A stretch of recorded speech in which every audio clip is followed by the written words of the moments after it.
زیر بحث ہے، یہ پاکستان کی تاریخ کا سب سے اہم کیس ہے۔ اس کیس نے فیصلہ کرنا ہے کہ پاکستان میں یکساں نظام عدل ہے یا دو نظام عدل ہیں۔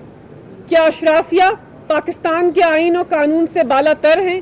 کیا دو خاندان دہائیاں پاکستان کی عوام کا پیسہ لوٹ کر اپنے آپ کو NRO2 دے کر پاکستان کے آئین و قانون سے بالا تر ہو سکتے ہیں یا نہیں؟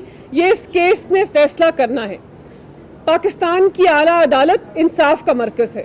جب ارشد شریف کی ماں ویل چیئر پر انصاف مانگنے آتی ہے تو پاکستان کی عوام اعلیٰ عدالت کی طرف دیکھتے ہیں۔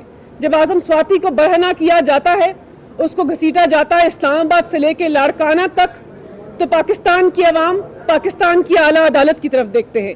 جب سابق وزیر اعظم کے اوپر قاتلانہ حملہ ہوتا ہے اور ان کی FIR مدعی کے مطابق رجسٹر نہیں ہوتی تو پاکستان کی عوام اعلیٰ عدالت کی طرف دیکھتے ہیں۔ تو اعلیٰ عدالت کا جو کردار ہے آج اس اہم کیس کے اوپر وہ بہت ہی زیادہ اہمیت کا حامل ہے، اور پاکستان تحریک انصاف کو توقع ہے کہ یہ جو کیس پاکستان کی عوام، پاکستان تحریک انصاف نہیں، پاکستان کی عوام اور حکومت کے مابین پاکستان کی اعلیٰ عدالت میں چل رہا ہے، اس کیس میں پاکستان کی جو عوام کا موقف ہے وہ صحیح ثابت ہوگا اور پاکستان کی 22 کروڑ عوام کو انصاف ملے گا۔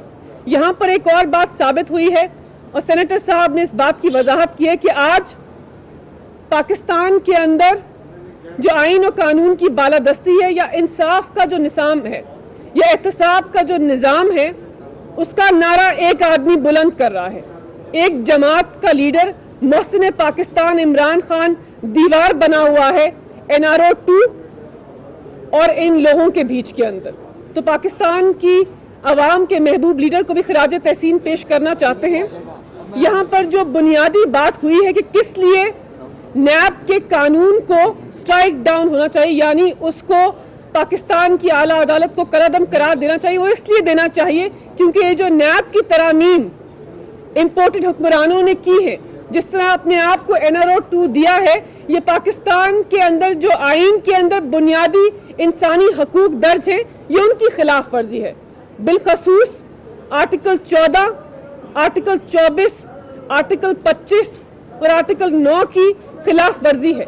وہاں پر آئین کے اندر واضح طور پر درج ہے کہ اگر ایسا کوئی قانون کوئی بھی حکومت پارلیمان سے پاس کرواتے ہیں جو پاکستانی شہریوں کے بنیادی انسانی حقوق کی خلاف ورزی کرتا ہے، تو پاکستان کی اعلیٰ عدالت کے پاس یہ استحقاق ہے کہ اس قانون کو کالعدم قرار دے، اور پہلی دفعہ پاکستان کی اعلیٰ عدالت یہ نہیں کریں گے۔ اس سے پہلے بھی جب قوانین بنائے گئے ایک فرد واحد کے لیے یا اپنے آپ کو فائدہ دینے کے لیے، تو پاکستان کی اعلیٰ عدالت نے ماضی میں نظیر ہے، اعلیٰ عدالت کی نظیر ہے کہ اس قانون کو کالعدم قرار دیا۔ میں ایک اور بات کرنا چاہتی ہوں کہ پہلے کہا جاتا تھا کہ نیب اور نیازی گٹھ جوڑ ہے، تو وہ مریم نواز کو اب وہ نیب پسند آتا ہے جو نیب ان کے والد کے نیچے قابض ہوتا ہے، ان کے پارٹی کے ممبران کے نیچے قابض ہوتا ہے، اور یہ فیصلہ کرتا ہے کہ ایک اوپن اینڈ شٹ کیس میں جس میں مریم نواز نے واضح طور پر کرپشن کی ہے، اس کیس کے اندر نیب نے اپیل دائر ہی نہیں کرنی۔ یہ ہے شریف خاندان اور نیب کے ادارے کا گٹھ جوڑ، یہ ہے پاکستان کے انصاف کے نظام کا قتل، یہ ہے احتساب جو ہے اس کے ادارے کے اوپر قابض ہونا۔ یہ ٹیکسٹ بک کیس ہے۔ پاکستان کے باشعور نوجوان دیکھ رہے ہیں کہ آپ نے کس طرح پاکستان کے انصاف فراہم کرنے کے اداروں کو مفلوج کرنے کی کوشش کی ہے، صرف اپنے آپ کو فائدہ پہنچانے کے لیے۔ تو ہماری پاکستان کی اعلیٰ عدالت سے استدعا ہے کہ اس کیس کے اندر پاکستان تحریک انصاف کو نہیں، عمران خان کو نہیں، 22 کروڑ عوام کو انصاف دیجیے۔ بہت شکریہ۔